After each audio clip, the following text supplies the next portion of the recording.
Assalamualaikum warahmatullahi wabarakatuh.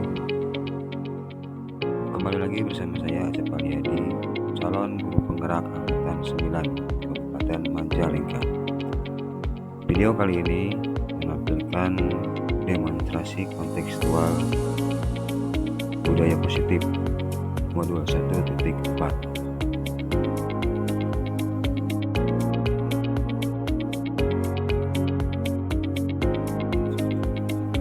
Kali ini kita akan membahas mengenai penerapan segitiga restitusi di sekolah. Sebelumnya, mari kita saksikan penjelasan mengenai segitiga restitusi. Segitiga restitusi adalah suatu proses dialog yang dilakukan oleh guru atau orang tua agar dapat menghasilkan murid yang mandiri dan bertanggung jawab.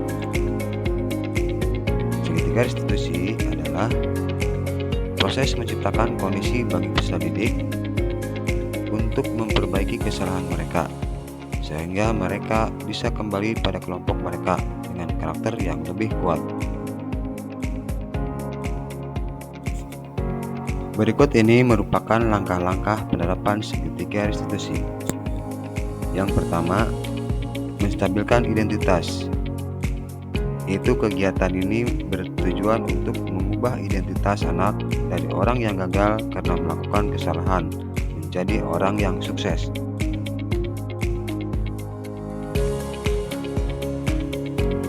Selanjutnya yang kedua adalah validasi tindakan yang salah. Pada proses ini, setiap tindakan kita dilakukan dengan satu tujuan, yaitu memenuhi kebutuhan dasar. Kalau kita memahami kebutuhan dasar, apa yang mendasari sebuah tindakan, kita akan menemukan cara-cara paling efektif untuk memenuhi kebutuhan tersebut. Kemudian yang ketiga adalah menanyakan keyakinan. Teori kontrol menyatakan bahwa kita pada dasarnya termotivasi secara internal. Ketika identitas sukses telah tercapai dan tingkah laku yang salah telah divalidasi, maka anak akan siap dihubungkan dengan nilai-nilai yang dia percaya dan berpindah menjadi orang yang dia inginkan. Mari kita bahas satu persatu. Menstabilkan identitas merupakan keadaan di mana berdasarkan prinsip melakukan kesalahan merupakan bagian dari proses pembelajaran. Pada sesi ini, menggeser identitas gagal menjadi identitas sukses. Kalimat yang digunakan oleh guru sebaiknya jangan mengkritik.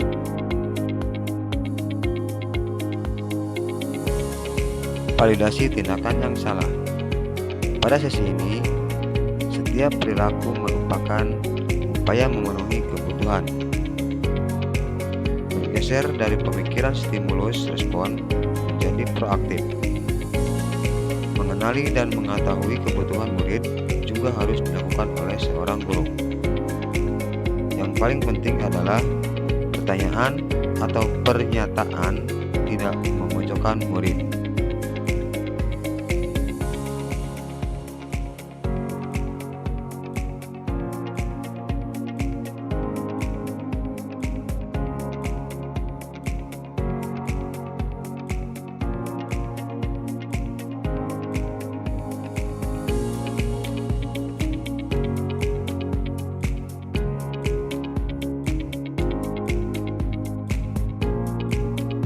Mari kita saksikan penerapan segitiga restitusi pada kasus 1. Ajis mengejek dan membuli temannya karena temannya mengejek dan mengganggu Ajis.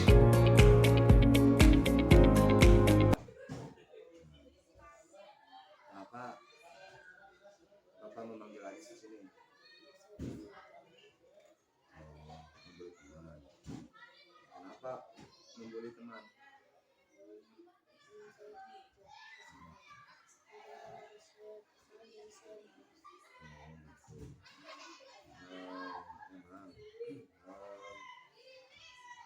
Bapak pun juga sama seperti itu.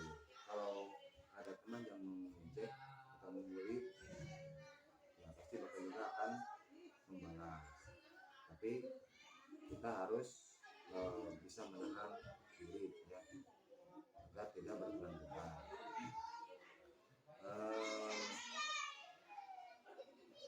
Terus apakah Ajis mau membeli lagi atau langsung bagaimana? Oh, tidak melakukan hal yang lain? Tidak. Misalkan langsung memukul atau tidak?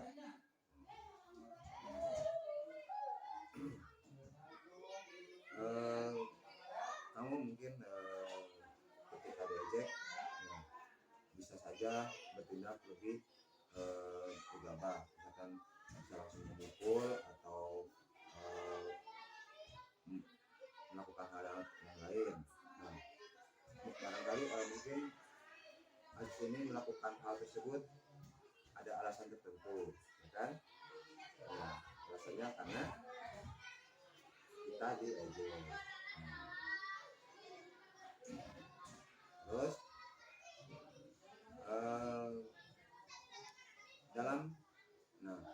kita sebagai sesama teman tentunya harus bisa saling menghargai dan saling menghormati, walaupun kita diejek ataupun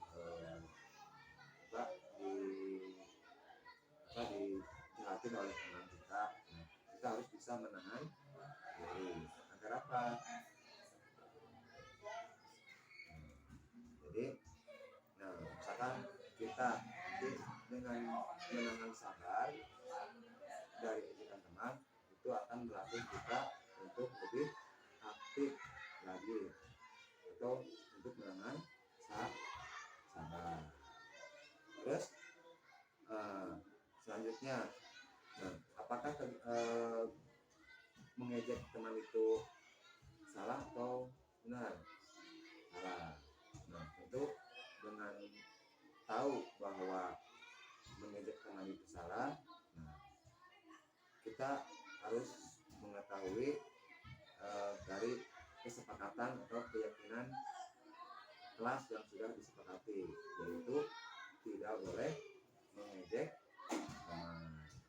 Maka dari itu mulai sekarang dan kedepannya Ajis harus bisa menahan diri agar tidak lagi melakukan hal yang buruk seperti itu. Apakah Ajis bisa melakukan hal seperti itu? Bisa, mungkin.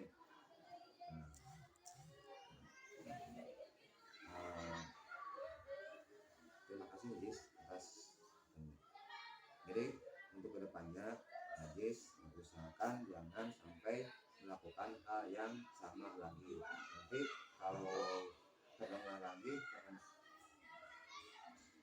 Ajis melakukan hal seperti itu, Bapak akan memanggil Ajis lagi di sini. Assalamualaikum warahmatullahi wabarakatuh. Saya Ajis dari SDN Sukomenak 1. Saya berjanji tidak akan mengejek, tidak akan mengulangi mengejek ataupun yang lainnya kepada teman saya, dan saya akan menjadi orang yang lebih baik lagi ke depannya. Selanjutnya, penerapan segitiga restitusi pada kasus kedua. Elena sering membuang sampah sembarangan di kelas karena malas keluar kelas untuk membuang sampah. Siang, dengar atau Bapak lihat Elena sering membuang sampah sembarangan. Kenapa? Karena malas keluar. Kenapa? Kan di sekolah kan sudah ada tempat untuk membuang sampahnya. Kenapa Elena selalu membuang sampah di kolong meja? Sampahnya jauh. Oh, gitu. Sebenarnya kalau misalkan lama-kelamaan Elena selalu membuang sampah ke kolong meja, apa yang dapat Elena rasakan untuk kedepannya? Akan bau. Terus apa lagi? Kalau suasana belajar di kelas akan terasa nyaman atau tidak? Tidak. Jadi maka itu sampah kita harus dibuang pada tempatnya. Karena tadi membuang sampah ketika belajar, ketika melihat sampah menumpuk, itu akan membuat belajar menjadi tidak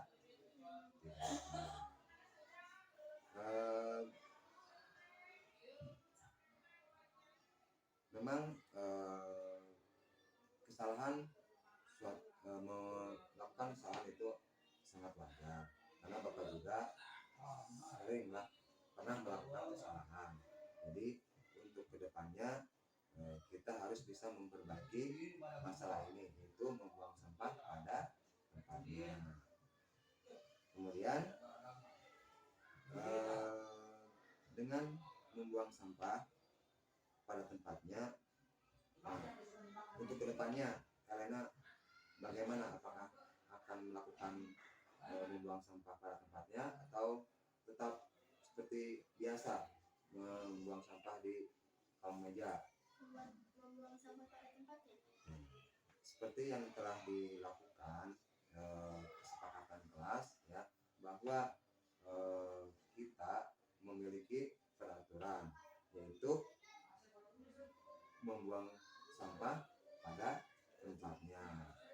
Karena dengan membuang sampah pada tempatnya, belajar di kelas akan menjadi nyaman.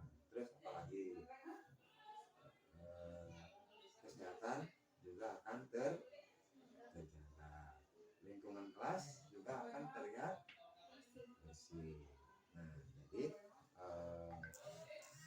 kita mulai dari sekarang harus bisa menjaga lingkungan kelas kita, yaitu dari sampah-sampah yang berserakan. Tentunya kita harus bisa membuang sampah pada tempatnya.